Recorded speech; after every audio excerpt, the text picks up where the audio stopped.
tatay. Nagugutom na po ako. Pasensya ka na anak. Wala pa tayo napapalimos ngayon. Sandali lang anak, gagawa ng paraan si tatay. Sige po tatay, hihintayin po kita. Pwede po ba akong magtrabaho dito? Sige, $5 isang oras.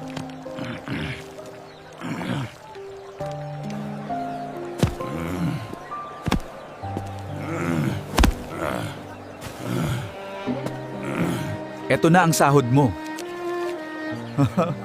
Maraming salamat po. Pabili po ako nun.